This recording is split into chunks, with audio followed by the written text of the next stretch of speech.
Pois, boas tardes a todos, buenas tardes. Continuamos con la última ponencia del ciclo de conferencias España y los nuevos desafíos en política exterior.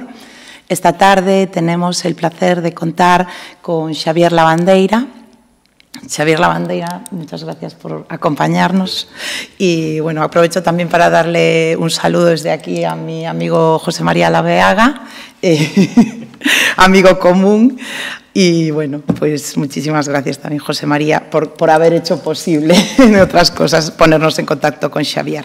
Xavier es catedrático de Economía en la Universidad de Vigo, donde forma parte del grupo de investigación REDE y del centro de investigación ECOVAS. Es director de Economics for Energy, es un centro privado de investigación sobre aspectos económicos de la energía en España. Además, entre el 2014 y el 2017 dirigió la Florence School of Regulation Climate, dedicada al estudio de la política climática europea, en el European University Institute de Florencia, y las cátedras sobre economía del cambio climático y sobre energía y desarrollo sostenible.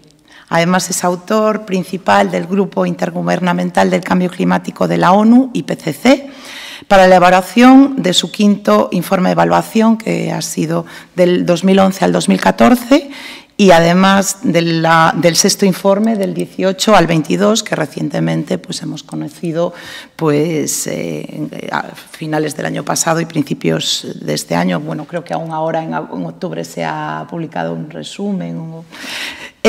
Su investigación y docencia se ubica entre la frontera entre la economía energética, pública y ambiental. Ha publicado más de 90 artículos en revistas académicas.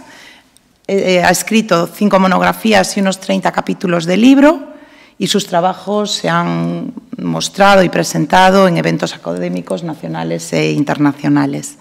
Ha dirigido 4 tesis de doctorado y supervisado 10 investigadores postdoctorales, y desde el 2000 ha sido responsable de más de 30 proyectos de investigación competitivos financiados por instituciones públicas y privadas. Además, es miembro del Policy Outreach Committee de la Asociación Europea de Economistas Ambientales desde el 2018 y miembro del Comité de Personas Expertas para la elaboración del Libro Blanco sobre la reforma del sistema tributario español. Además, la Academia Gallega de Ciencias le concedió la medalla a la trayectoria investigadora en el ámbito económico y de las ciencias sociales en su primera edición en el 2019. Así que muchísimas gracias por acompañarnos esta tarde y tienes la palabra. Bien, buenas tardes.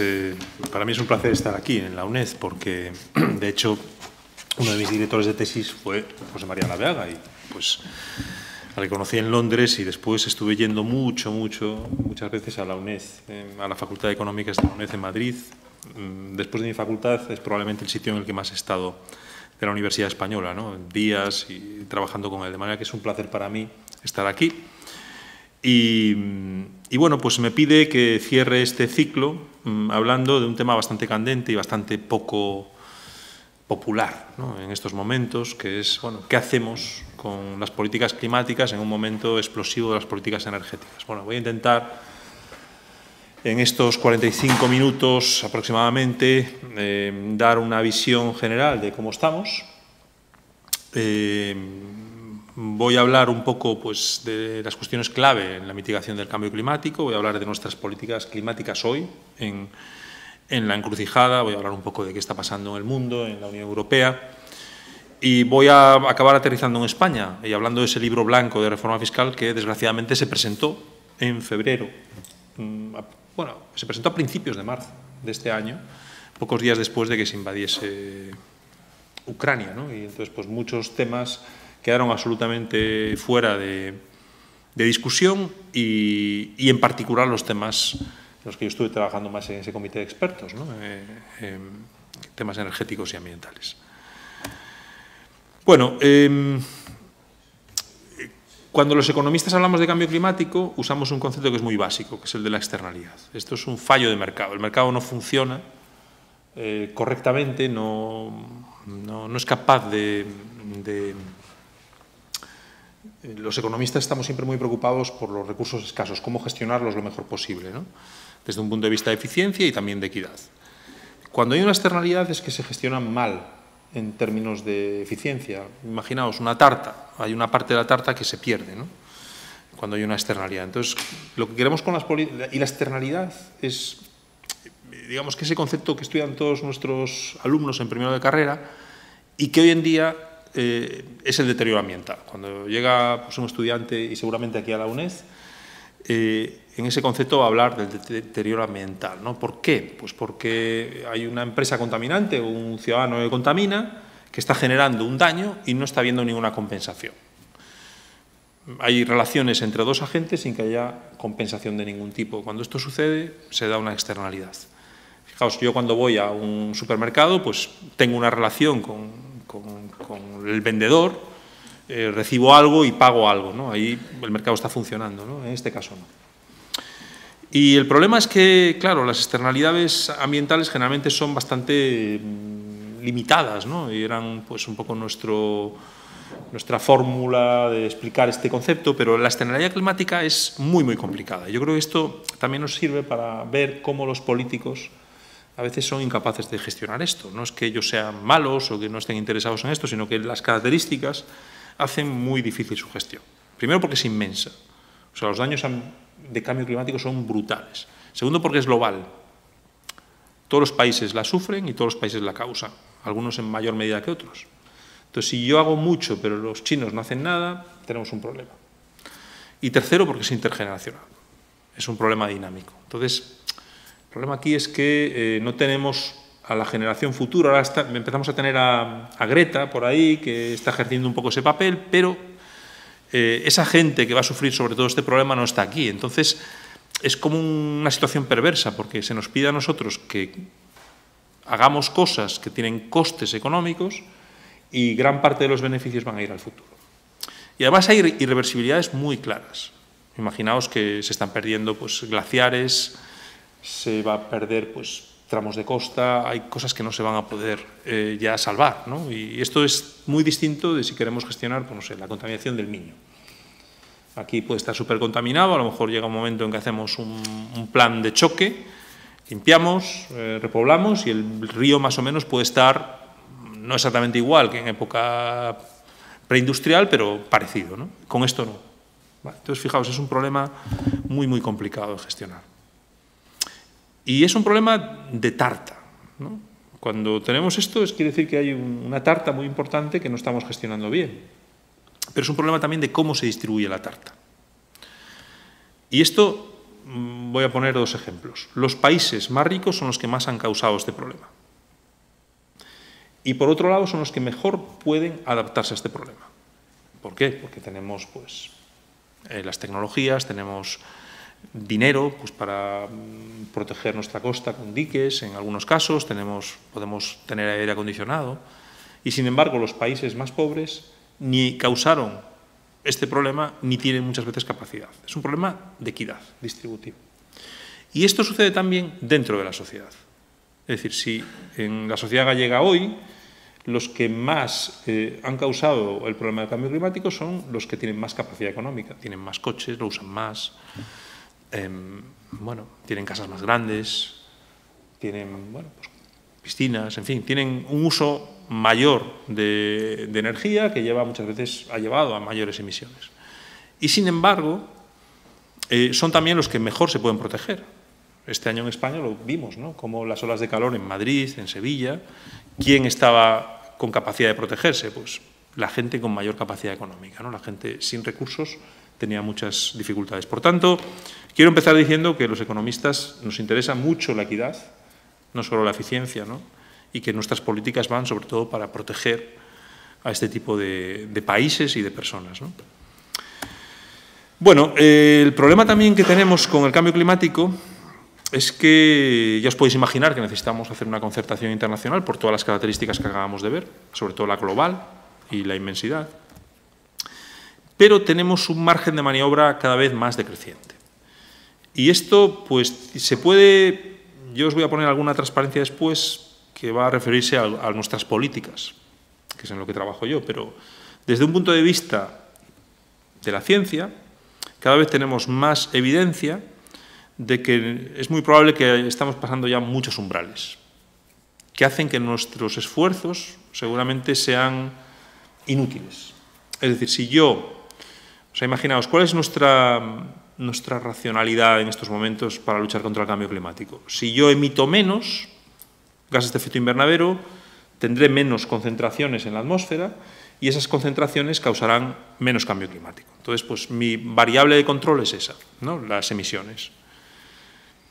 El problema es que puede llegar un punto en el que, a partir de determinados niveles de concentraciones, todos estos puntos de inflexión se ponen a funcionar de forma autónoma en el planeta, lo que se llaman feedback effects o efectos de retroalimentación. Y eso quiere decir que, aunque pongamos nuestras emisiones a cero o a casi cero, ya hemos creado un monstruo que está fuera de nuestro control.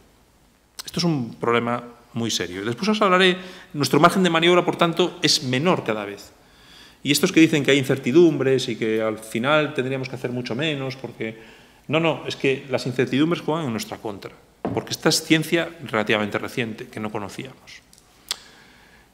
Yo, cuando os hable después de nuestro margen de maniobra de las políticas, va a ser algo parecido. Es decir, yo hoy puedo jugar con precios de carbono, puedo jugar con aproximaciones voluntarias, puedo jugar con educación ambiental, puedo jugar con una serie de cosas, pero llega un momento en que a lo mejor tengo que tener unas políticas draconianas, de prohibiciones, de reducciones obligatorias de emisiones. Entonces, el margen de maniobra de nuestra política climática amigable cada vez es menor. Yo creo que esto es algo que los ciudadanos y los políticos deben saber, ¿no? Porque a lo mejor yo hoy en día pues tengo margen para hacer cosas con los precios de carbono, pero dentro de 10 años pues ya no, y tengo que cerrar obligatoriamente determinadas actividades, hacer pues límites de consumo y demás, ¿no? Que a la gente obviamente esto no le gusta. O ir a la catástrofe climática. Entonces yo creo que hay, fijaos que el margen de maniobra está relacionado, pero uno es de políticas y el otro es más de impactos, por así decirlo, ¿no? Y de nuestra capacidad para controlar esos impactos. Bueno, lo que estamos viendo es que lo que nos dicen esos informes del IPCC, que, bueno, antes he hablado un poco de este organismo intergubernamental de la ONU, tiene como 3 grupos: el de la ciencia básica, el que se dedica, que son físicos fundamentalmente, que se dedica a impactos y adaptación, ahí hay un poco de todo, y el grupo 3 es el de tecnología y políticas, y sobre todo hay ingenieros, economistas, politólogos. Bueno, pues digamos que lo que nos dicen estos informes, que cada 6, 7 años hacen un barrido de toda la literatura y la evalúan, no solamente la resumen, sino la evalúan, pues es que estamos viendo pues cada vez impactos más extendidos, más intensos, que es lo que nos preocupan, y que la adaptación cada vez va a ser más necesaria. Fijaos, los eventos extremos, esto es lo que más nos preocupa realmente a los científicos y a los economistas que trabajamos en este campo. A veces podemos tener esa imagen de los 2 grados como algo, bueno, pues no es tanto, ¿no?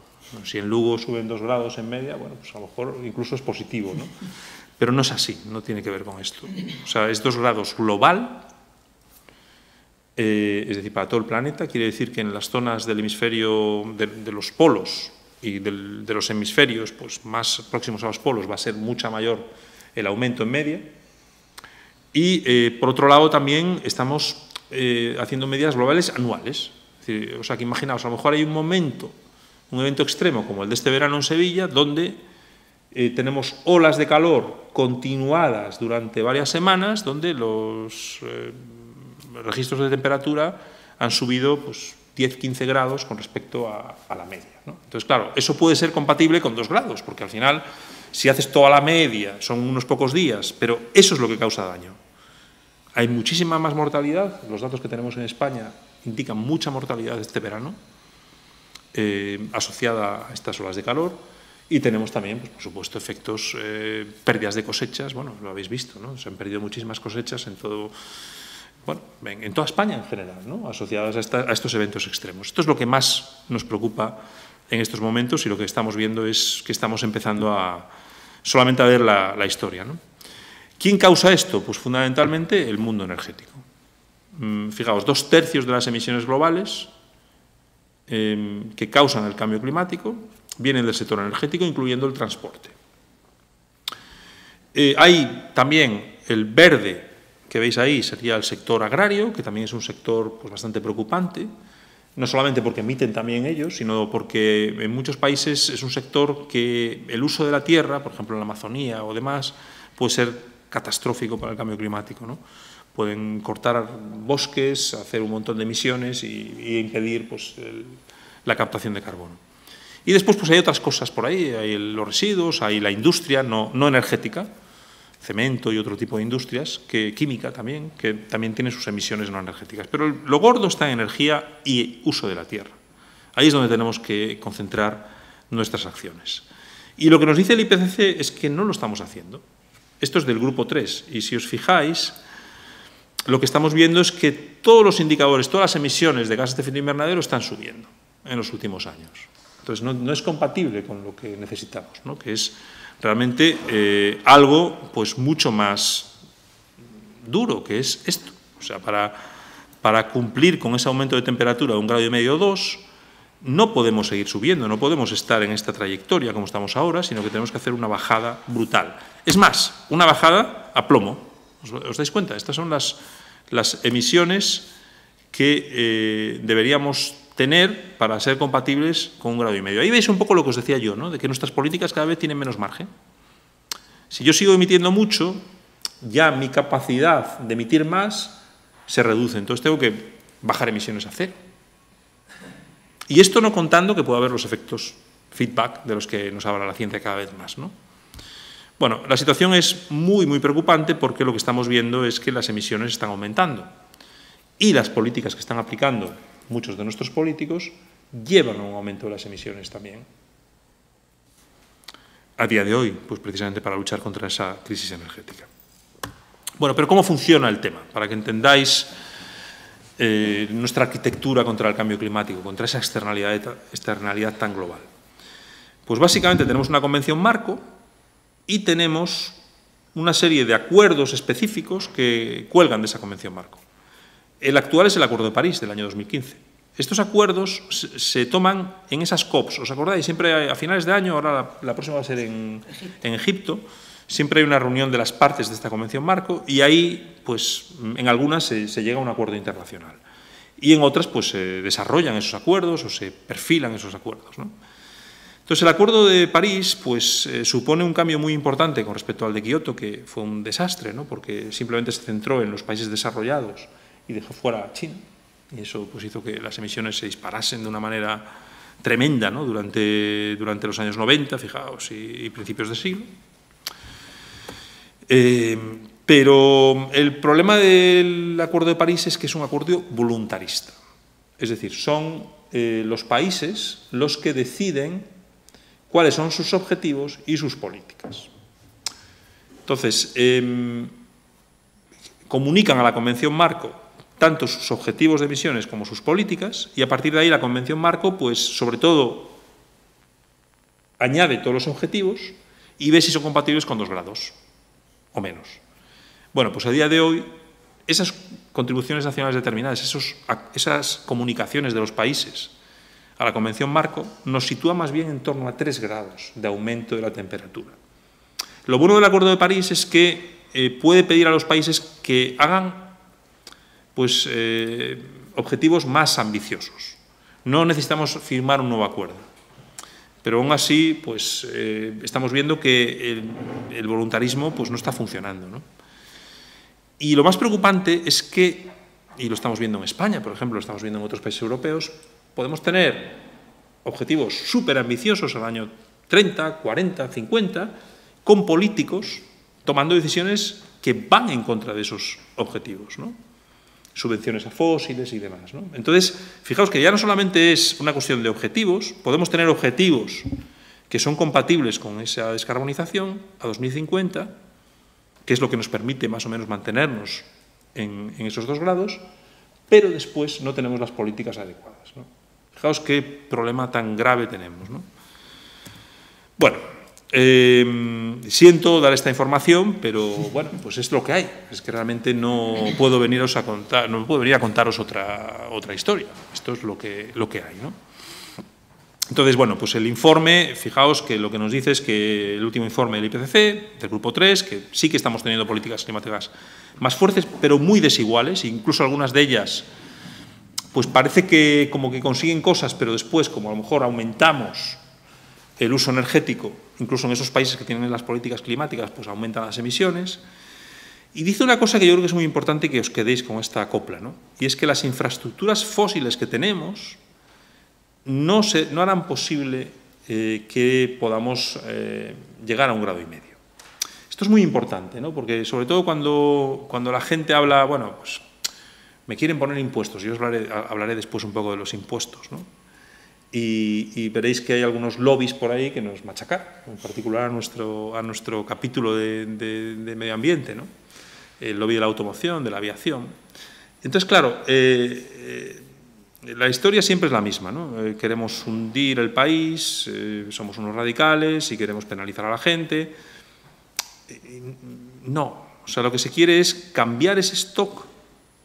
Entonces, poniendo los impuestos de matriculación que dirijan adecuadamente las compras de los vehículos nuevos o las calderas nuevas y demás, para precisamente garantizar que podamos cumplir con nuestros objetivos. Es decir, fijaos, si yo ahora me compro un coche diésel, mañana, este coche va a tener una vida útil de 15 años a lo mejor. Voy a estar emitiendo durante muchos años. Voy a estar sujeto a impuestos seguramente, pero va a estar penalizándome. Entonces yo tengo que evitar en la medida de lo posible esa compra.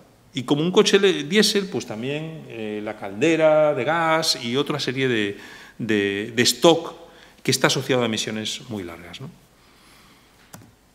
Bueno, lo que sí nos dice el IPCC es que si nos ponemos, en pocos años podríamos reducir mucho nuestras emisiones. A 2030 podríamos, si utilizamos precios de carbono muy elevados que lleven a cambios de comportamiento y productivos en nuestras economías, podríamos situarnos en unas reducciones importantes, de un 50% de las emisiones actuales. Y fijaos que el precio del carbono en la Unión Europea, en nuestro mercado de comercio de emisiones, después hablaré brevemente de esto, ha llegado a los 100 euros por tonelada no hace mucho tiempo. Ahora pues debe estar en los 70, 80, 60, no hice la búsqueda, esto es de hace un par de semanas, pero estamos hablando de cifras muy, muy considerables que si se trasladasen al resto del mundo, pues podríamos conseguir reducciones muy importantes de las emisiones. Y lo conseguiríamos mediante tecnologías que ya tenemos maduras, ¿no? Fundamentalmente renovables, eficiencia energética. Tenemos tecnologías ya muy maduras que nos permiten conseguir esas reducciones de emisiones. Y además, pues esta historia de esta gente que dice, bueno, hay que decrecer, pues tampoco es así, porque incluso esas trayectorias con precios muy altos de carbono permitirían que las economías siguiesen creciendo. Por supuesto, crecerían mucho menos que si no hubiese esa corrección, pero seguirían creciendo. Es decir, no tenemos que decirle a la gente que tiene que decrecer, ¿no? Que tiene que usar menos de todo, ¿no? Que alguna gente pues es lo que está ahora vendiéndonos. Y yo creo que, por supuesto, hay sectores que tienen que decrecer, desaparecer, hay actividades que tienen que decrecer y desaparecer, pero no podemos vender a la gente que la sociedad tiene que decrecer. Para solucionar el problema del cambio climático tenemos otras opciones, ¿no? Lo hemos visto con el COVID. Vaya si redujimos las emisiones de gases de efecto invernadero, pero ¿a qué coste? ¿No? De quedarnos en nuestras casas, de no hacer, a un coste brutal, ¿no? En bienestar, en actividad económica. ¿Queremos eso? ¿Queremos ese tipo de crecimiento? No. Y además, por supuesto, esto es algo que la literatura también es bastante clara desde hace años, pero el IPCC lo deja claro, que en general los beneficios son mucho mayores que los costes. Es decir, yo aquí os estoy diciendo que va a haber costes. Esto que nos contaron los políticos hace unos años de la transición verde, todo bonito, todo fantástico, vamos a tener mejores trabajos, todo más limpio, tal. Esto no es así. O sea, es costosa y sobre todo sobre determinados sectores y sobre determinados hogares, ¿no? Entonces, bueno, lo que ocurre es que si podemos compensar a estos sectores y a estos hogares y además lo que podemos hacer es conseguir beneficios netos para la sociedad. Es decir, los impactos climáticos que nos vamos a ahorrar, de menos olas de calor, mortalidad y demás, son mucho mayores que los costes que tenemos, pues eso, de reducir pues, ciertos consumos, ¿no? Esto también lo dice el IPCC. Bueno, esto es la tribuna del Confidencial de hace unos años, donde explicaba cómo nuestro margen de maniobra se agotaba de nuestras políticas, ¿no? Os animaría a que si alguien, ahí tenéis el link, se anima, pues que lo lea. Podemos hacer cosas, podemos hacer, desde luego, mucha renovable, mucha demanda, y por eso sorprende que la solución a esta crisis pues no sea tan clara, ¿no? Con más renovables y más eficiencia energética. Está siendo con retraso, ¿no? Y, de hecho, veréis que en España los resultados que estamos viendo son muy negativos, porque hay consumos energéticos que han aumentado durante esta crisis energética. No tiene pies ni cabeza que en una situación de explosiva a nivel mundial aumentemos nuestros consumos de productos energéticos, ¿no? Y eso se debe, en cierta medida, a políticas que yo creo que no están bien diseñadas. Bueno, la política climática tiene muchas opciones. Aquí trabajáis en algunas de ellas. Podemos hacer aproximaciones voluntarias, educación, información. Podemos hacer regulaciones convencionales, persuasión. Pero a los economistas nos gustan mucho los precios, mientras tengamos margen. Porque, como os decía, va a haber un momento en que esos precios ya no se puedan utilizar. Porque si hay que reducir las emisiones a cero en poco tiempo, no podemos dar flexibilidad. Y los precios de carbono son muy importantes, ¿no? Y son importantes por muchos temas, ¿no? Primero, porque nos permiten poner los precios bien. Si yo pongo un precio de carbono a los productos de un supermercado, cuando vayáis, vais a ver el coste real, total, de esos productos, ¿no? Vais a poder escoger. Son coste efectivos también. Nos permiten que aquellas actividades que puedan reducir más las emisiones lo hagan, ¿no? Si no tengamos aproximaciones uniformes. Promueven la innovación. Yo voy a querer dejar de pagar impuestos, voy a querer comprarme un coche eléctrico, voy a querer coches eléctricos pues, más baratos, más eficientes, ¿no?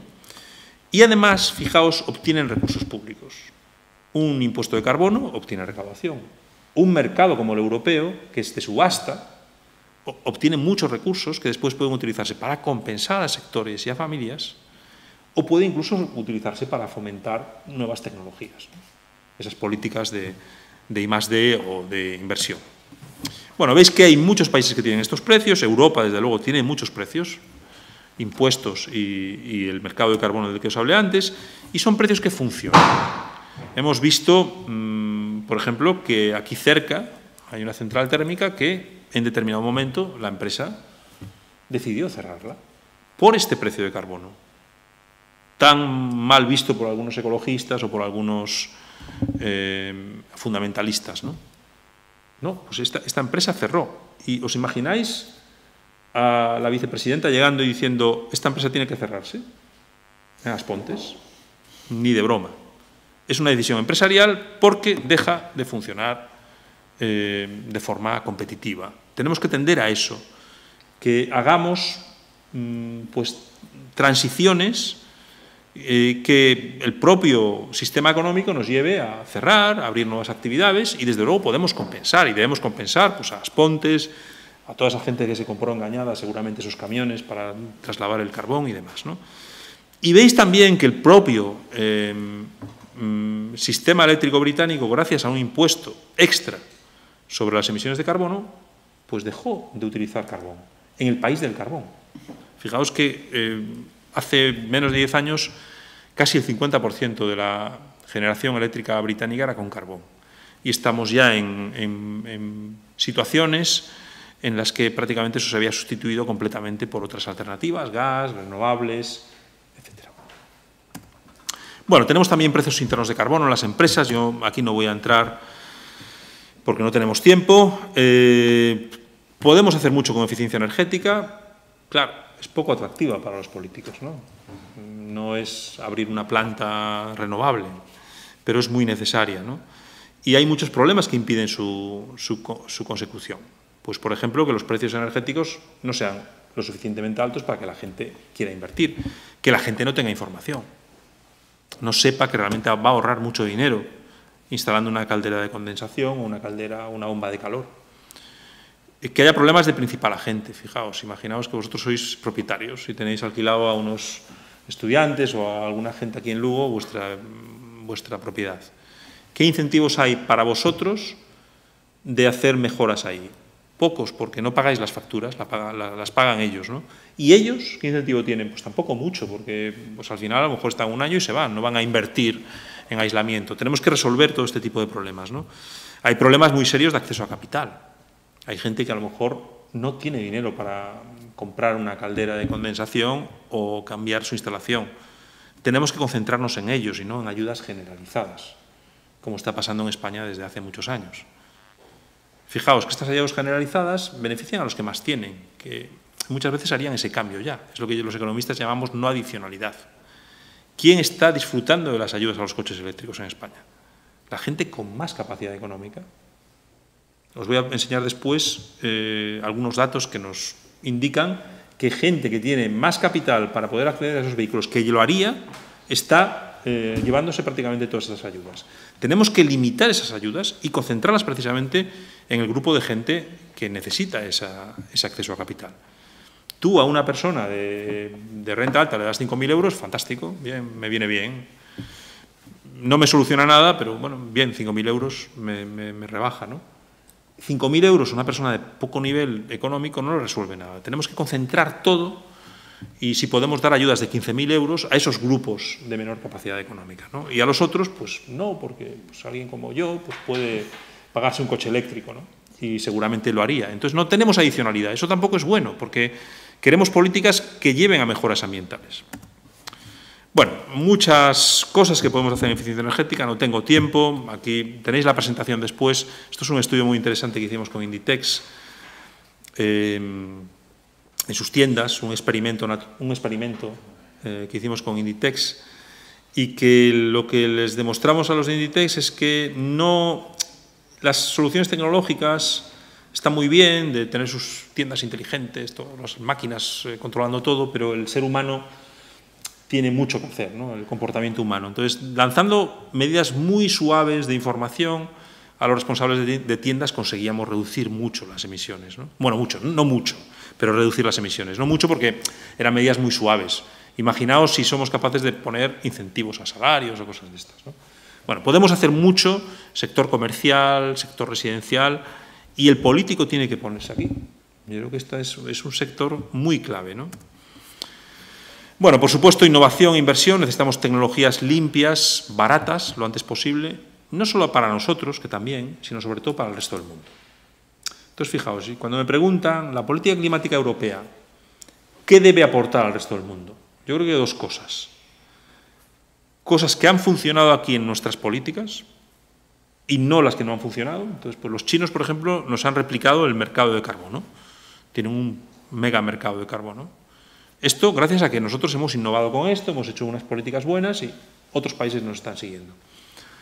Pero, sobre todo, debemos dar tecnologías baratas al resto del mundo.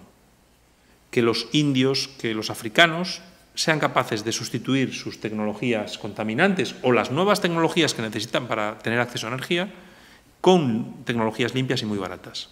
Eso es lo que tenemos que hacer. Y para eso tenemos que tener políticas de innovación. Fijaos lo que ocurrió. O sea, yo tengo un coste, estos son los costes de producir placas solares. Y estos son los sistemas de apoyo que llevan, bueno, no son la instalación de placas solares porque hay sistemas de apoyo detrás, subvenciones de los gobiernos. Fijaos que esto es lo que sucede en la Unión Europea, el azul, y lo que sucede en la Unión Europea es que en el año 8 y en el año 9 hay un país que instala muchas placas solares. ¿Os suena? Hay un país que instala más placas solares en Europa que el resto del mundo, junto. ¿Os suena qué país? España. Sorprendente, ¿verdad? Esto también nos llevó después a los grandes problemas que tuvimos con el déficit de tarifa, con la paralización de las renovables, con el gobierno Rajoy, con el impuesto al sol, bla, bla, bla. Pero bueno, el caso es que fijaos que en ese momento lo que conseguimos con eso es que se redujeron muchísimo los costes de producir placas solares, porque aumentamos mucho la demanda. Entonces, Hubo empresas que se dedicaron a esto, redujeron mucho los costes e hicimos un favor al resto del mundo. Esto es lo que queremos, ¿no?, con nuestras políticas, hacer tecnologías más baratas. Lo que ocurre es que esto es un poco bestia, ¿no? Y un país como España pues no se puede permitir hacer eso, porque una economía media, pequeña, pero quizás podemos hacer más si vamos todos los europeos juntos, y podemos hacer más no dejándole al mundo empresarial que haga estas mejoras con muchas subvenciones, sino haciéndolas más en laboratorio, ¿no? Lo que llamamos el learning by research.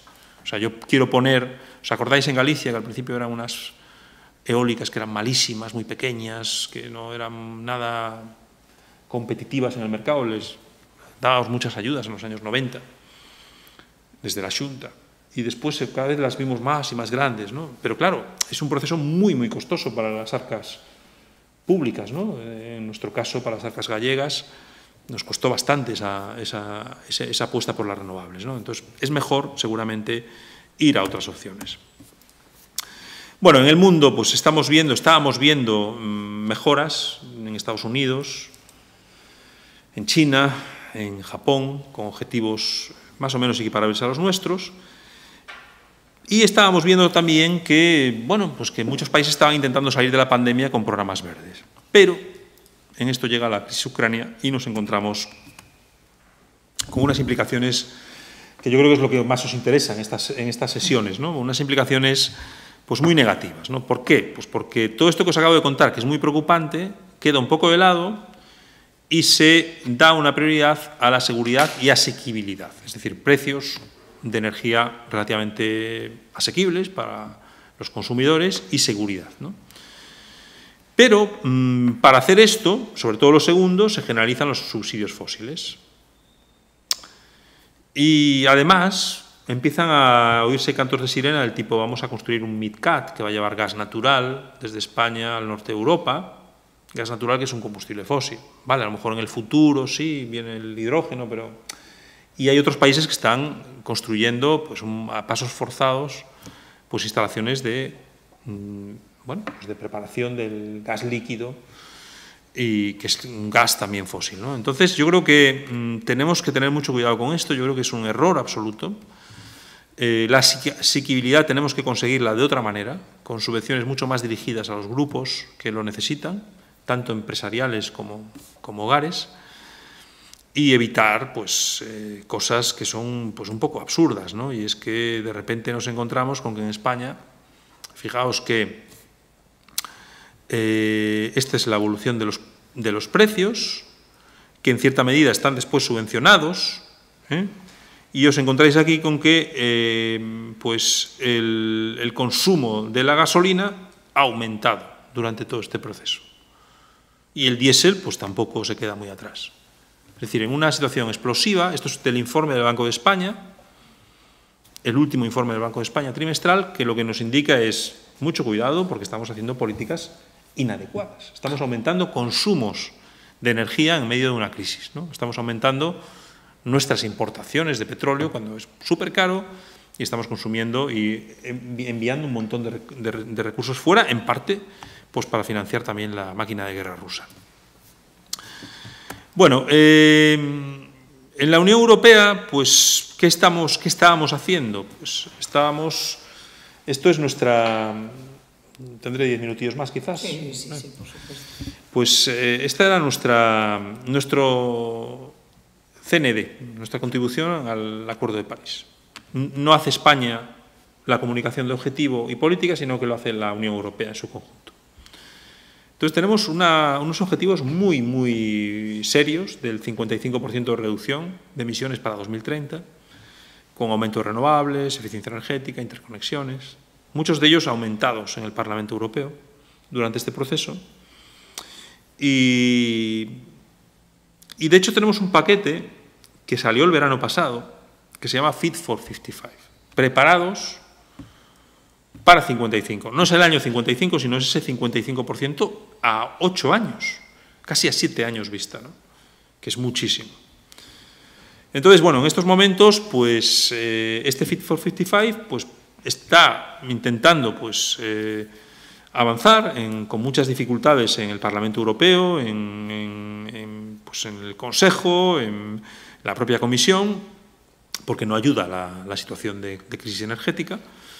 Lo que busca es reformar los instrumentos que tiene la Unión Europea. Uno es el mercado del que os hablé, que lo hace más estricto, más fuerte, para que dé precios mayores. Y otra es, sobre todo, bueno, pues actuar sobre la fiscalidad energética o crear un mercado para el transporte. El transporte veréis después que es la clave de casi todo, como vimos en el libro blanco de reforma fiscal española. A la vez se está considerando un ajuste de carbono en frontera que nos permitiría gravar esos productos que vienen de países que no tienen precios de carbono equivalentes, no tanto penalizar, sino intentar que esos países pongan políticas similares a las nuestras. Porque si no, fijaos, lo que pasaría sería que se produciría un movimiento de las políticas, perdón, de las actividades económicas, ¿no? Pues a lo mejor Alcoa se movería, pues no sé, a Marruecos o a donde fuese, ¿no? Donde no tuviese políticas similares, porque le saldría mucho más barato producir. Y lo que se trata es evitar esto, pues creando, pues, por ejemplo, un ajuste de carbono en frontera para el aluminio que se importe de determinados países. Bueno, en España, yo creo que sería injusto no decir que este Gobierno ha hecho cambios sólidos e importantes. Tenemos un PNIEC, Plan Nacional Integrado de Energía y Clima, y una ley de cambio climático. Ha habido un progreso muy importante con respecto al anterior Gobierno, pero yo creo que es muy preocupante esto que ya os estuve contando y que no solamente es un caso español, sino que es un caso que estamos viendo en otros países, que está habiendo un desajuste entre objetivos y medios. Tenemos varios ejemplos. La fiscalidad ambiental, pues, es un fracaso absoluto en nuestro país. Es más, en un momento en el que deberíamos estar actuando aquí, pues está fuera de la agenda absolutamente. Y no solamente en el Gobierno, sino que tenemos, pues, un expresidente gallego que está diciendo que quiere eliminar el impuesto de hidrocarburos, ¿no? O eliminar el mercado europeo de comercio de emisiones. Bueno, me parece absolutamente disparatadas, ¿no? esas propuestas. Pero fijaos que al final van un poco entre ese desajuste entre objetivos y medios, ¿no? Medios más de corto plazo, sálvese quien pueda, subsidios fósiles en gasolineras, reducir impuestos todo lo que se pueda y, bueno, ya como el objetivo es a 2030, ya habrá otro a cargo o bueno, ya intentaremos buscar soluciones cuando se aproxime más esa fecha. Mucho problema también en la electrificación del transporte. Salía, pues, esta noticia, yo creo que ayer en El País, diciendo que, bueno, que España es de los países más atrasados de nuestro entorno en este ámbito, que, claro, no hay infraestructuras, los sistemas de apoyo no son suficientes, en fin, ¿quién quiere comprarse hoy en día en España un coche eléctrico? Pues realmente tienes que estar muy motivado y tener dinero para hacerlo, ¿no? Y tener un estilo de vida que te permita esto, ¿no? Bueno, dejadme unos minutos para hablar un poquito del libro blanco. Decía que estaba en el comité de expertos. Este comité acabó, afortunadamente. Estuve dedicado, pues, un año prácticamente a esto, pro bono. Éramos 15 académicos, más o menos, bueno, 60% economistas, los otros de Derecho Tributario. Y con mucha responsabilidad, porque realmente España puso este libro blanco en el PRTR. El PRTR supongo que sabéis lo que es el plan de recuperación y resiliencia, que tiene, pues, muchas decenas de miles, muchas decenas de millones de euros asociado. Y entonces esto era un hito del PRTR, ¿no? Crear este comité de expertos y seguir lo que dice el comité de expertos.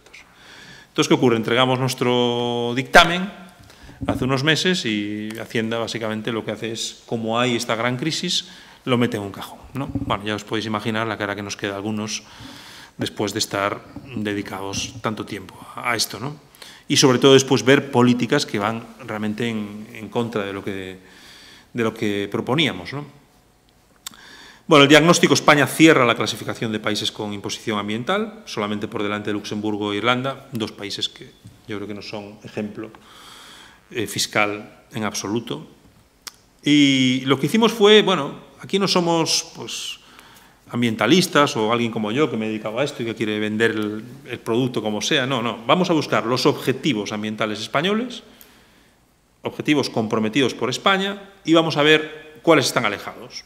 Y sobre esos que están alejados vamos a proponer pues, fiscalidad ambiental, junto con otros instrumentos de política. No vamos en plan fundamentalista, ¿no?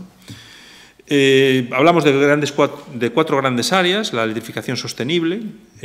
Buscamos, pues, sobre todo, reducir la fiscalidad sobre la electricidad, que, bueno, en cierta medida es un poco ineficiente, porque se crearon una serie de impuestos en la época del gobierno Rajoy para intentar solucionar ese gran problema del déficit, pero son impuestos absurdos desde un punto de vista ambiental, porque penaliza el único sector donde realmente podemos tener muchas renovables, ¿no?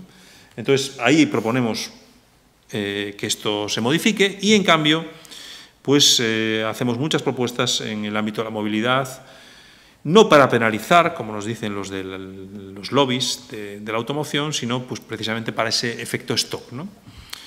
También tenemos propuestas en el ámbito de la circularidad y, sobre todo, y también, no sobre todo, pero también en el ámbito del agua, que es el elefante en la habitación en España, ¿no? Fijaos que en el ámbito del agua, España es de los países que tiene más consumo per cápita y que tiene un problema de recursos mayor, más creciente. ¿Y sabéis por qué? Por la agricultura. Porque cuando vamos a consumos per cápita de nuestros consumos de hogares o del sector industrial, está muy bien. Pero en el ámbito eléctrico, manga por hombro. Hay unos consumos excesivos, brutales, de un recurso que no existe, ¿no?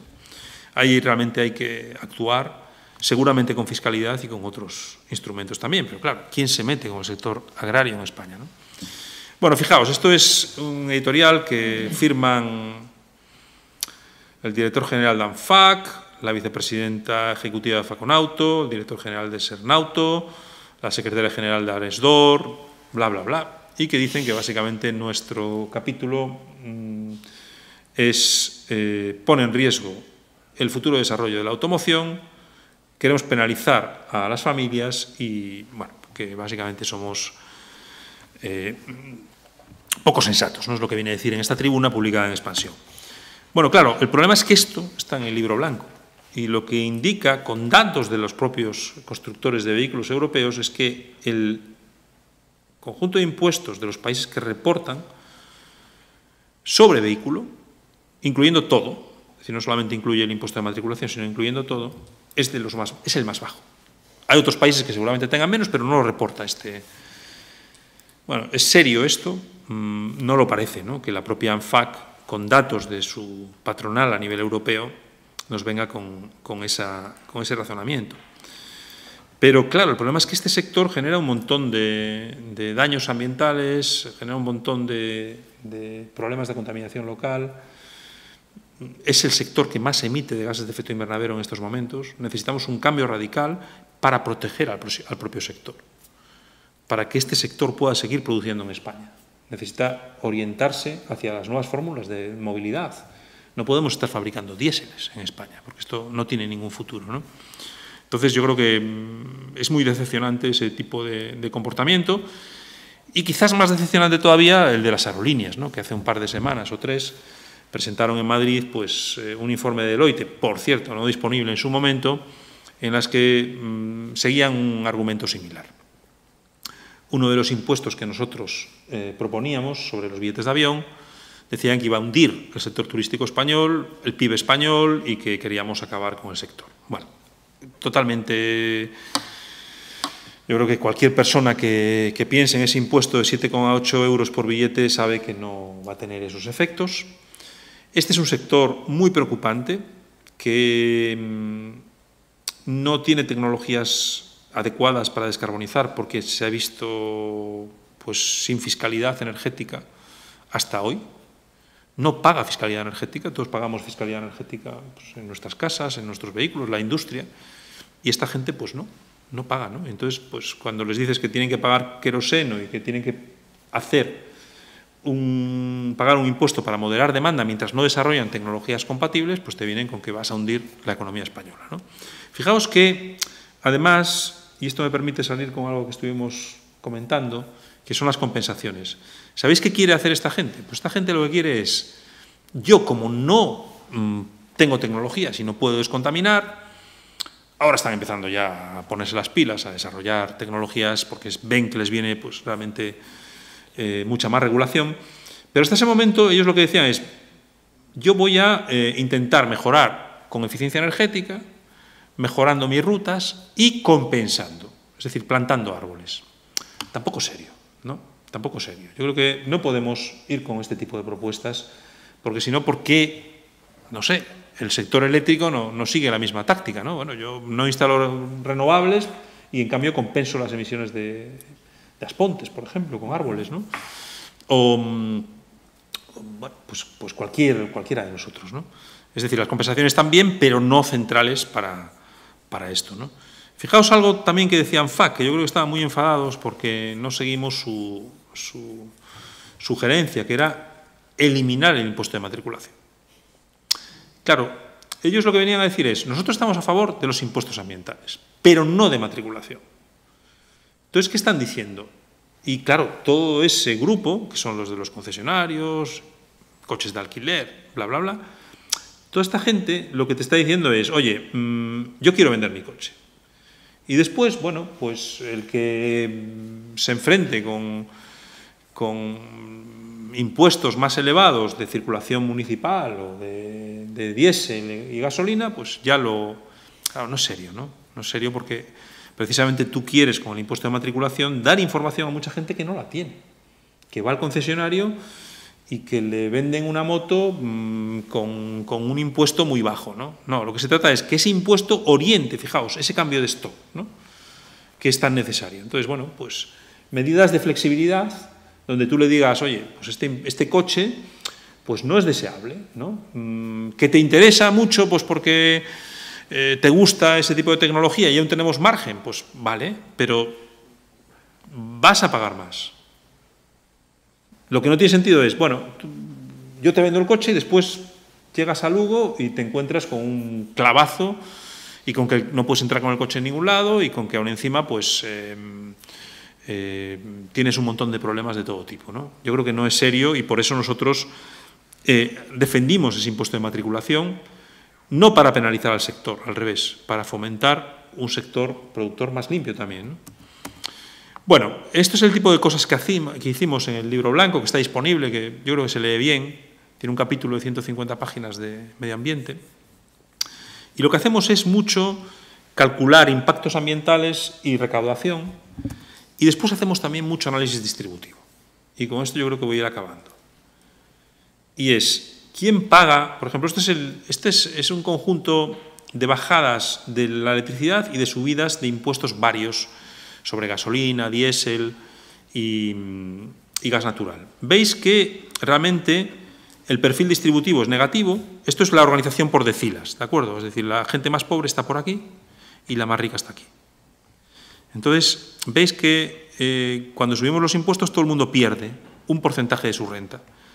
Pero pierden más proporcionalmente las rentas medias, después incluso regresivo. Podemos hacer cálculos de esto. Y podemos hacer subvenciones personalizadas a esos hogares. Fijaos, yo lo que puedo hacer es, vale, esto es como queda pagando la gente, pero yo quiero que las dos primeras decilas, que es gente con muy poca pasta, no se vean perjudicadas. Les voy a dar un cheque, no una subvención al uso de la energía, le voy a dar un cheque, una transferencia directa en su salario de inserción, en su ingreso mínimo vital, una deducción en el IRPF, lo que quieras. Y le voy a dar esto y fijaos que ya el perfil distributivo mejora mucho, ¿no? Y lo puedo hacer también rural-urbano. Fijaos que el perfil de ese paquete penaliza a la zona rural, que es esta, pagan más. Bueno, pues compensemos a esta gente, ¿no? Y no solamente les compensemos, y esto es lo que os quería enseñar, no solamente les compensemos con ese cheque verde, sino que concentremos la ayuda al cambio de vehículo, que más o menos creemos que se está distribuyendo así. Fijaos, ¿quién se lleva más las ayudas del vehículo en términos de su renta? El grupo de renta 10. O sea, la gente con más dinero es la que está beneficiando de la compra de vehículos eléctricos. Son datos que sacamos de la encuesta de presupuestos familiares porque no tenemos esta información muy detallada, pero esta es la fotografía. Queremos dar ese cheque verde y concentrar estas ayudas en los que menos tienen. Esto es lo que defiende, en cierta medida, el Libro Blanco y, bueno, pues esto es una tribuna mía en El País de hace 1 año y 3 meses, bastante anterior a la crisis actual, que lo que se le decía al político es, si queremos proteger nuestra descarbonización, no podemos ir con medidas generalizadas, compensatorias. Tenemos que ir a medidas mucho más dirigidas que compensen stock en los que menos tienen y transferencias solo a los que menos tienen. Os animaría a leer esta tribuna, que en su día pues yo creo que tuvo bastante... Y realmente es un poco el debate que tenemos hoy, ¿no? Con muy poco seguido, desafortunadamente, por los decisores políticos europeos y españoles en particular, ¿no? Que siguen extendiendo estas ayudas generalizadas meses y meses y meses, ¿no? Bueno, pues yo creo que con esto cierro. Estamos ante un problema de muy difícil solución. Las políticas públicas correctoras son fundamentales. Los precios en estos momentos son necesarios, no suficientes. Puede haber un momento en que ni siquiera sean útiles porque no tenemos margen de maniobra ya. Y, bueno, pues necesitamos actuar pues mucho más, yo creo que en España, ¿no? Y no pintan bien las cosas, ¿no? Porque el gobierno actual parece que no está utilizando medidas en el corto plazo que nos permitan ver progreso en ese sentido, y la oposición pues está diciendo medidas como las que veíamos antes que realmente serían desastrosas, ¿no? O sea, aún añadirían más problema al que tenemos hoy, ¿no? Claro, la pandemia y la crisis de Ucrania pues pueden ser catalizador o freno de la transición. Yo hoy en día me inclino más bien por lo segundo, porque es catalizador en el sentido de que tú pues te centres mucho en programas de eficiencia energética y en compensaciones mucho más dirigidas, ¿no? Por lo menos en los países desarrollados, ¿no? Y lo que estamos viendo es lo contrario, ¿no? Y no solamente aquí, como os decía. Bueno, mucha de esta información está en mi página web y también encantado de contestaros por email a los estudiantes que están viéndonos ahora. Mucho de este trabajo es conjunto con José María Lavega, por cierto. Y algunas de esas opiniones tan críticas pues son conjuntas con él también. No es fácil para nosotros salir a la plaza pública con este tipo de mensajes, pero es nuestra responsabilidad, creemos, ¿no? Y bueno, ahí estamos, ¿no? Lo que queráis, por supuesto, conmigo, con él, encantados de interaccionar. Pues muchísimas gracias.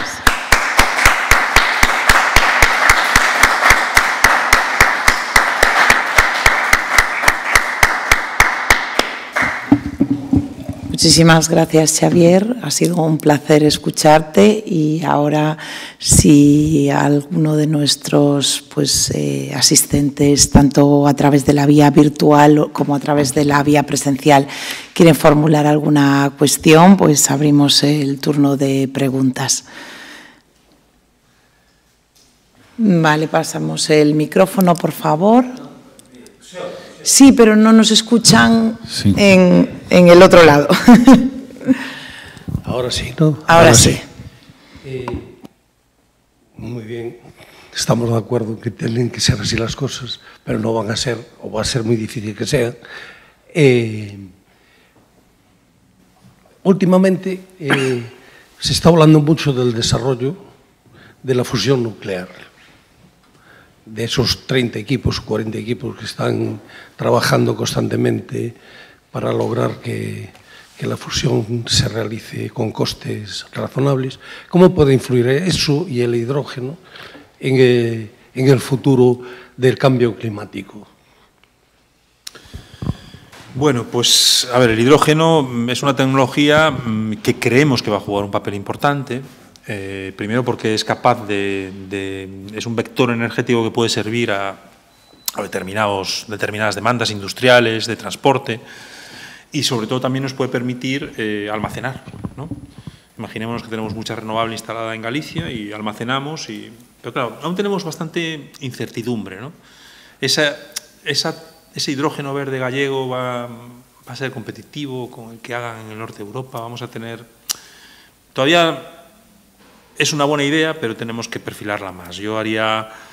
Desde luego tendría cuidado en hacer apuestas de estructuras, infraestructuras fósiles, asumiendo esto, ¿no? Porque tengo mucha incertidumbre a día de hoy y al final no vaya a ser que acabemos con el gas natural viviendo más años y emitiendo más, ¿no? Que es cierto que es un gas fósil relativamente limpio, pero tenemos que ir a la descarbonización, ¿no? La nuclear.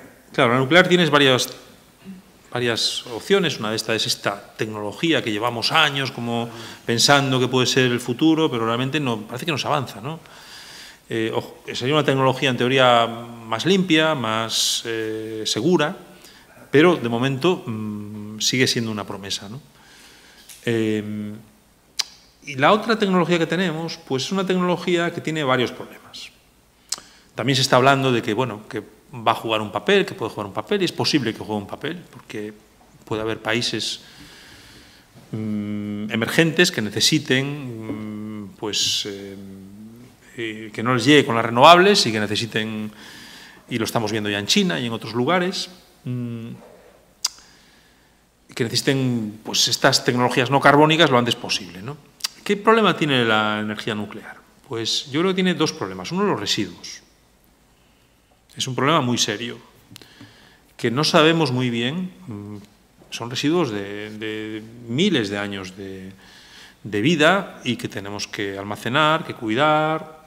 Claro, cuando nosotros estábamos viendo esto en el libro blanco y viendo posibles impuestos para sacar recursos para esos residuos, hablando con expertos, te quedaban un poco los pelos de punta, ¿no? Porque, claro, no tenemos... Pues imaginaos, son residuos que van a estar vivos, miles de años, y ¿cómo garantizamos todo esto, no? Segundo problema que tiene esta tecnología, es una tecnología cara.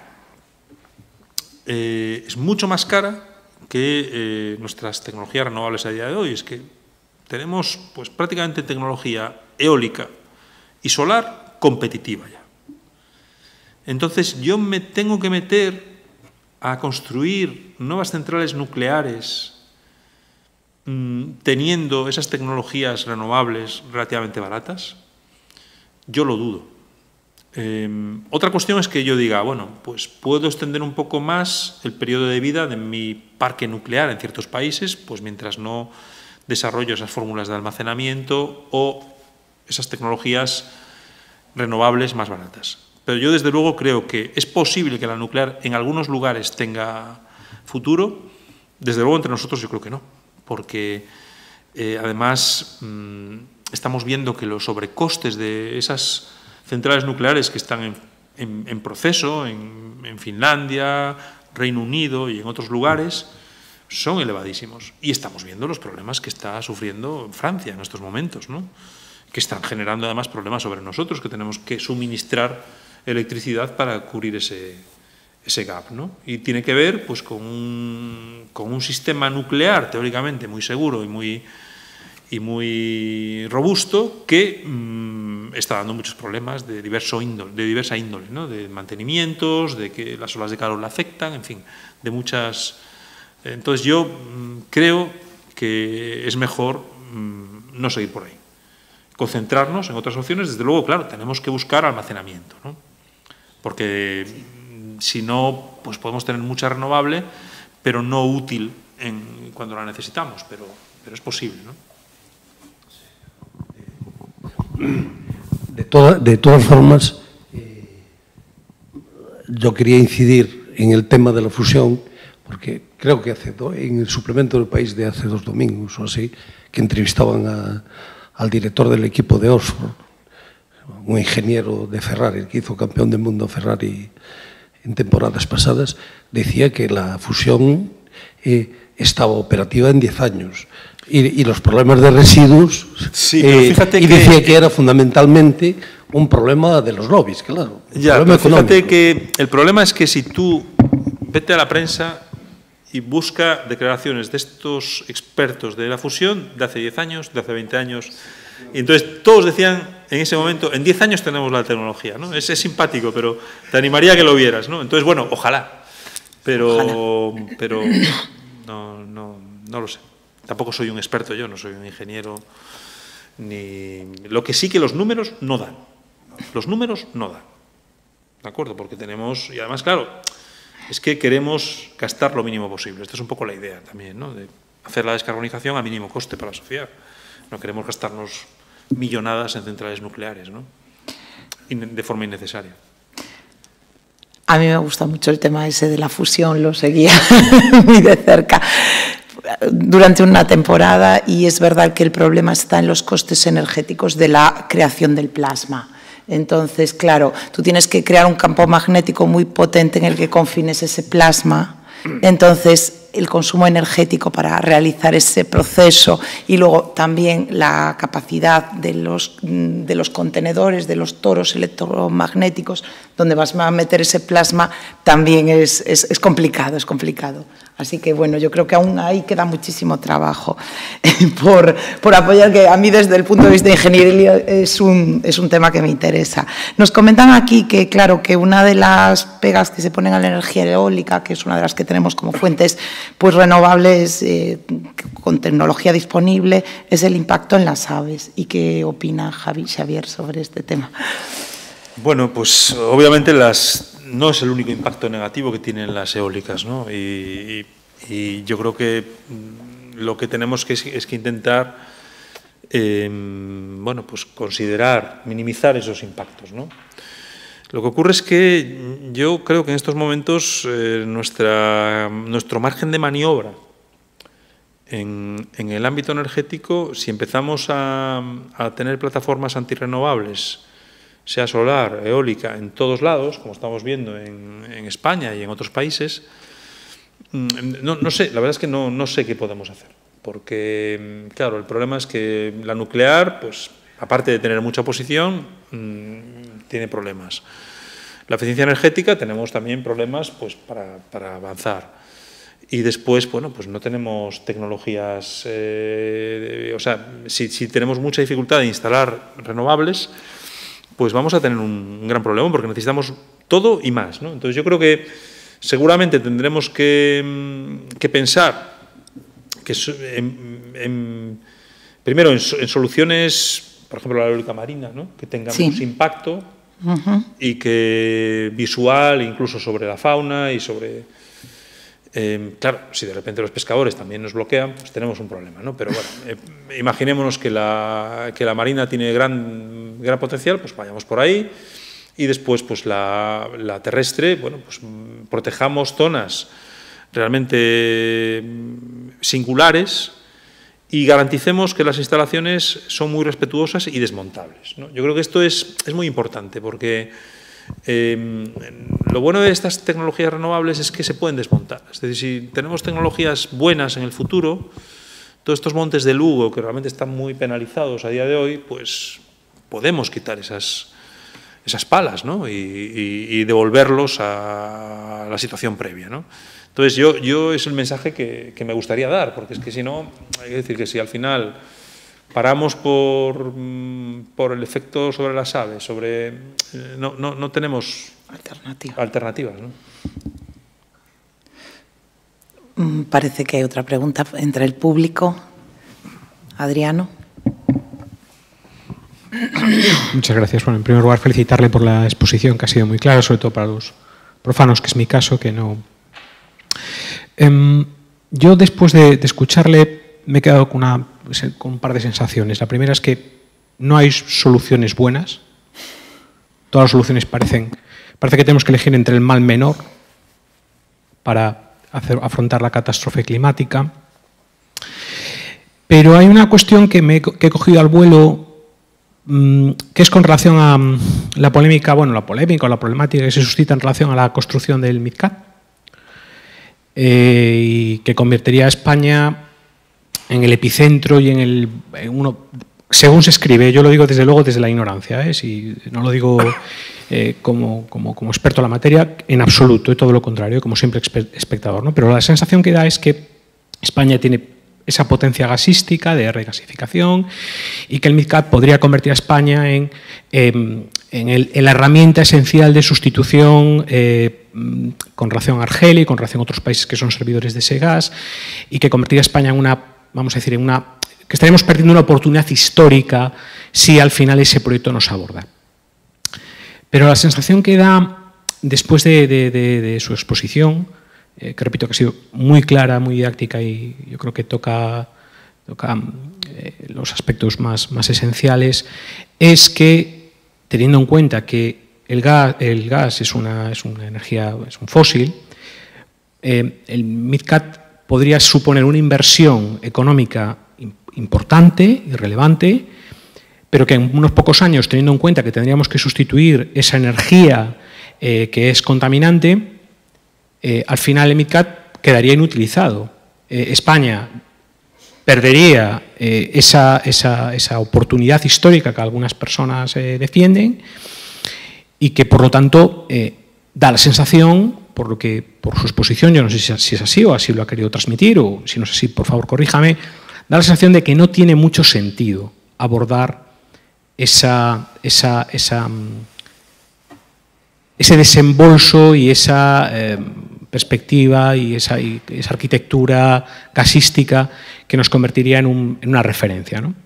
Y luego la segunda cuestión, y ya finalizo, es el tema de la fiscalidad.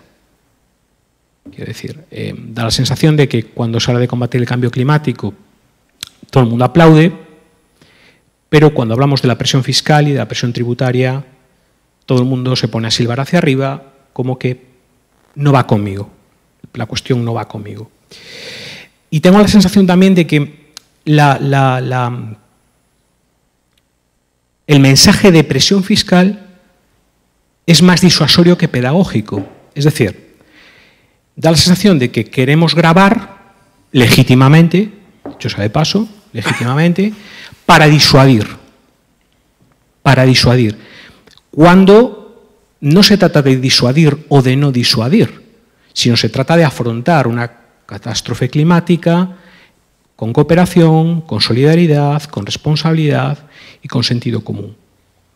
Entonces, no se entiende muy bien que tengamos que utilizar la herramienta fiscal como herramienta disuasoria, sino decir, con otro tipo de características, ¿no? Es decir, yo no entiendo aquellos que se niegan a asumir esta realidad, qué es lo que piensan hacer a una realidad de 5 a 10 años vista. Es que es una cosa que yo todavía estoy sorprendido en ese sentido. Muchísimas gracias. Bueno, gracias por las preguntas. Con respecto a la primera, el MidCat,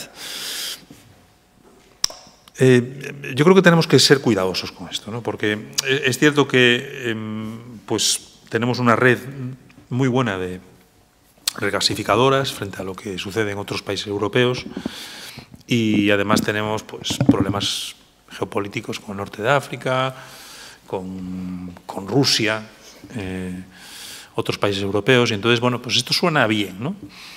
El problema es que, lo que decía yo antes, ¿no? Yo creo que el gas puede jugar un papel, pero no podemos hipotecarnos al gas, ¿no? Es decir, que no podemos... Si tú al final... Es un poco como lo del coche diésel, ¿no? Tú te compras un coche diésel, vas a estar vinculado a ese vehículo, ¿no? Durante muchos años vas a tener dificultades, a lo mejor, bueno, pues usarlo menos de lo que te gustaría porque tienes límites de acceso, tienes impuestos muy elevados de los carburantes, pero vas a estar un poco vinculado a él, ¿no? Y vas a usarlo, y vas a emitir. Claro, con el MidCat yo creo que tenemos que ser cuidadosos de no comprometernos a expandir las infraestructuras fósiles que ya sabemos que las actuales ya prácticamente no nos permiten, a no ser que cerremos muchas de ellas, cumplir con nuestros objetivos climáticos de 1,5 grados.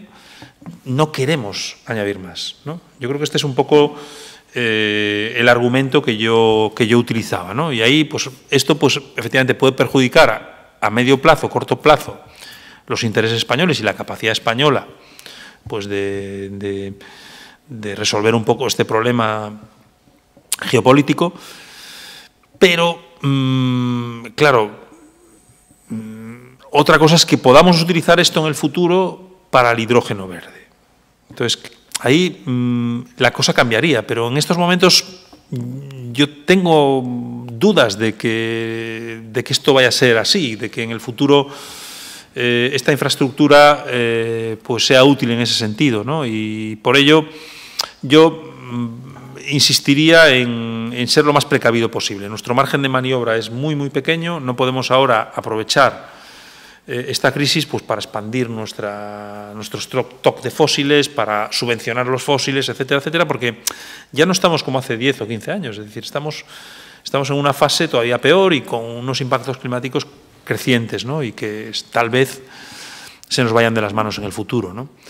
Entonces, claro, otra cosa es que alguien más experto que yo, pues, y que tenga más información sobre esa tecnología del futuro, pues dentro de unos meses o años diga esto, pues realmente pues puede jugar un papel en el futuro, porque España se va a convertir en una potencia renovable, solar y eólica a grandísima escala, y entonces ya podemos almacenar gran parte de esto y trasladarlo a otros lugares mediante estas infraestructuras gasísticas originalmente. Pero eso hay que probarlo. No podemos, yo creo que si ahora empezamos, bueno, en el futuro, estamos un poco como sí, tenemos que hacer grandes cosas a medio plazo, a largo plazo, esos grandes objetivos, pero ahora en el corto plazo no, todavía no. Hagamos subsidios, hagamos infraestructuras fósiles y demás. Sobre la fiscalidad, a ver, para los economistas es... Lo bueno de un instrumento de este tipo, o sea, no es que sea disuasorio, penalizador, vamos a machacar a la gente. O sea, lo bueno de este es que la fiscalidad ambiental lleva un montón de cambios de decisiones de inversión, de decisiones de comportamiento, de compras. Si funciona adecuadamente y tenemos margen, no es un tema disuasorio, es como poner los precios bien para que, junto a otros instrumentos, seamos capaces de avanzar, ¿no? ¿Por qué? Pues porque otras alternativas, que serían prohibiciones o estándares muy severos, o confiar en que la gente tome decisiones por libre, que eso, cuidado, confiar en la gente, hay una minoría de gente que se cree esto y que ya tomaría decisiones sin el impuesto ambiental, pero a una gran parte de la población le importa un pito. O sea, le importa un pito, no es que le importe un pito, le importa, pero creen que sus acciones no están vinculadas a esto. Lo que decíamos, yo no sé si lo dije antes, pero lo dijimos en la entrevista, ¿no? Entonces, claro, para esta gente es importante tener señales. Y por eso en el libro blanco lo que decimos es en estos momentos es un instrumento no suficiente, pero es un instrumento necesario para lanzar la información, ¿no? Porque la gente, al final, sí que se adapta. Quiero decir que tú, y sobre todo con fiscalidad, la evidencia que tenemos a nivel internacional es que la fiscalidad energética lleva más eficiencia energética, lleva a cambios de stock. La gente realmente hace sus cálculos, ¿no? Y hay que verlo, yo sobre todo lo vería más bien de llevar a ese cambio de stock que vamos a necesitar en nuestras viviendas y en nuestro transporte. Es decir, que tengamos unos instrumentos fiscales o en el mundo empresarial, ¿no? que lleven a que no se tomen decisiones incorrectas, ¿no?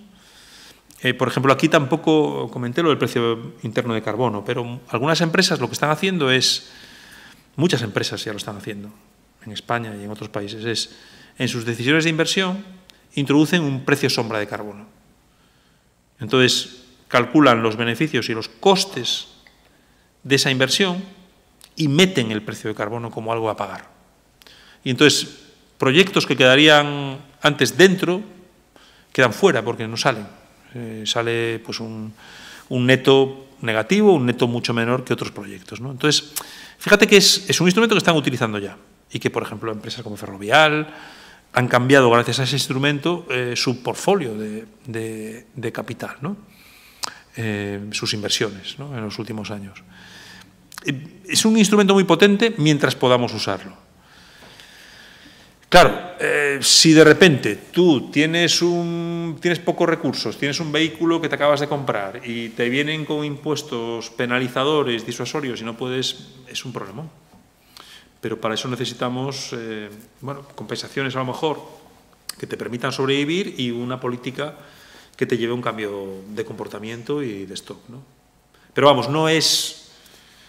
yo te diría que en el libro blanco creo que lo explicamos bien no solamente para el cambio climático, sino para otro tipo de problemas, ¿no? La gente al final reacciona a los precios.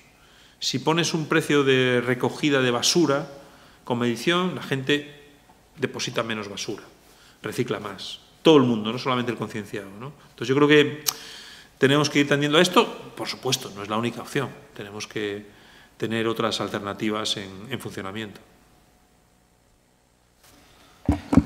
Bueno, pues si no hay más preguntas, yo creo que despedimos a Xavier, no sin antes felicitarlo por su intervención y agradecerle nuevamente su presencia aquí en la UNED de Lugo. Pues muy buenas tardes y hasta próximos ciclos de conferencias.